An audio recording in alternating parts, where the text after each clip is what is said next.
আকাশের গভীরে যেন কেউ কাঁদছে, আর জমিনের বুকে ছড়িয়ে আছে আত্মসমর্পণের গল্প। এক পিতা, এক পুত্র, আর এক নির্দেশ, যে আদেশে কেঁপে উঠেছিল ফেরেশতাদের চোখ, যেখানে প্রেম, ত্যাগ, বিশ্বাস আর ঈমানের সংজ্ঞা একাকার হয়ে গিয়েছিল। আমরা এই ভিডিওতে জানব কুরবানির ইতিহাস। কুরবানি মানে শুধু একটি পশু জবাই নয়, এটা এক আধ্যাত্মিক সিঁড়ি, যার প্রতিটি ধাপে রয়েছে ত্যাগের গ্রাণ, ঈমানের সুবাস। কুরবানি শব্দটা এসেছে আরবি কুরবুন থেকে, যার অর্থ আল্লাহর নৈকট্য অর্জন। আমরা যখন কুরবানির পশুর গলায় ছুরি চালাই, তখন আমরা কেটে ফেলি আমাদের লোভ, মোহ, প্রভৃতির দাসত্ব এবং দুনিয়ার প্রতি অন্ধ আকর্ষণ। চলুন এবার সময়ের অনেক গভীরে যাই, যেখানে ভোর হতো ত্যাগে আর রাত নামতো বিশ্বাসে। যেখানে একজন পিতা হজরত ইব্রাহিম আলাইহিসসালাম তার কলিজার টুকরো হজরত ইসমাইল আলাইহিসসালামকে বলেছিলেন, হে আমার প্রিয় পুত্র, আমি স্বপ্নে দেখেছি আমি তোমাকে কুরবানি করছি, তুমি বলো তোমার মতামত কি। এটা কেবল তাদের বাবা ছেলের সংলাপ ছিল না, এটা মানবতার ইতিহাসে ছিল সবচেয়ে হৃদয় বিদারক এবং শ্রেষ্ঠ আত্মসমর্পণের সংলাপ।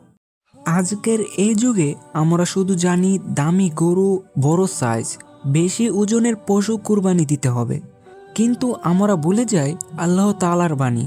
তিনি বলেন, তাদের গোশত এবং রক্ত আমার নিকট পৌঁছে না, পৌঁছে শুধু তোমাদের তাকওয়া।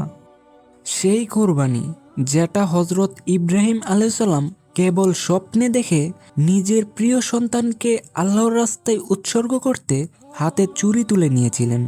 তার কাছে সেটা কোনো প্রথা ছিল না, বরং ছিল একটি প্রেমের পরীক্ষা। হজরত ইব্রাহিম আলাইহিসসালাম, যাকে আল্লাহ তাআলা খলিলুল্লাহ বলে ডাকতেন, যার অর্থ আল্লাহর বন্ধু, এই বন্ধুর পরীক্ষা শুরু হয়েছিল নমরুদের অগ্নিকুণ্ড থেকে। সেই দিন হজরত ইব্রাহিম আলাইহিসসালামকে আগুনে ফেলে দেওয়া হয়েছিল। তারপরেও তিনি বলেননি, আল্লাহ আমাকে বাঁচাও। তিনি বলেছিলেন, হাসবুন আল্লাহ, যার অর্থ আমার জন্য আল্লাহ ওই যথেষ্ট। আল্লাহ তাআলা তার বন্ধু খলিলুল্লাহর আরও পরীক্ষা নেওয়ার জন্য একদিন স্বপ্নে দেখালেন সন্তান হজরত ইসমাইল আলাইহিসসালামকে কুরবানি দেওয়া হচ্ছে।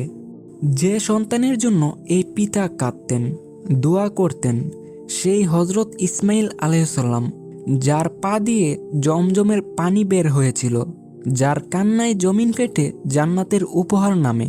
আর এই সন্তানকেই কুরবানি দেওয়ার কথা বলা হয়। তুমি তোমার প্রিয় জিনিস আল্লাহর পথে কুরবানি করো। এই ঘটনার পরে হজরত ইব্রাহিম আলাইহিসসালাম বিবি হাজেরার কাছে সবকিছু খুলে বললেন। মায়ের ভালোবাসায় তখন কেঁপে উঠল বিবি হাজেরা। সন্তানকে বুকে চেপে ধরে বললেন, এটা কি আল্লাহর নির্দেশ? হজরত ইব্রাহিম আলাইহিসসালাম বললেন, হ্যাঁ, এটা আল্লাহর নির্দেশ এবং এটা আমাদের জন্য একটি পরীক্ষা মাত্র। বিবি হাজেরা তখন উত্তর দিলেন, তাহলে আল্লাহ আমাদের ভালোর জন্যই চেয়েছেন।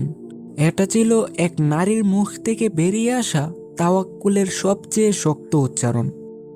হজরত ইব্রাহিম আলাইহিসসালাম একদিন স্বপ্নে দেখলেন তিনি তার সন্তানকে জবাই করছেন। এটা একবার দুবার করে পরপর 3 বার স্বপ্নে আসছে। এটা এখন শুধু স্বপ্ন নয়, তিনি বুঝতে পেরেছেন এটা আল্লাহর পক্ষ থেকে স্পষ্ট আদেশ। তিনি প্রস্তুত হলেন। তিনি পুত্র ইসমাইল আলাইহিসসালামকে বললেন, আমি তোমাকে জবাই করতে চাচ্ছি আল্লাহর আদেশে।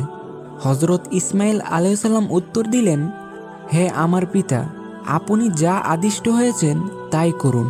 ইনশাআল্লাহ আপনি আমাকে ধৈর্যশীলদের একজন হিসেবে পাবেন।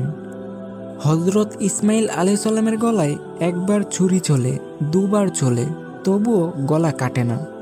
আল্লাহ তাআলা ফেরেশতাদের বললেন, দেখো আমার বন্ধু কিভাবে নিজের সন্তানকে আমার জন্য জবাই করতে চাচ্ছে। যাও, তাড়াতাড়ি জান্নাত থেকে দুম্বা নিয়ে যাও।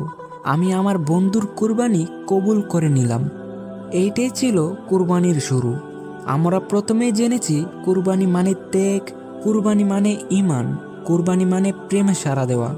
আর এই কাহিনী আজও আমাদের রক্তে স্মৃতি হয়ে বেঁচে আছে। আজও মিনায় শয়তানকে পাথর মারা হয়, আজও জমজম পানিতে আত্মা শান্তি খুঁজে পায়। আজও কোরবানির চুরির নিচে আমরা খুঁজি আমার ভেতরের স্মেলটা কি প্রস্তুত।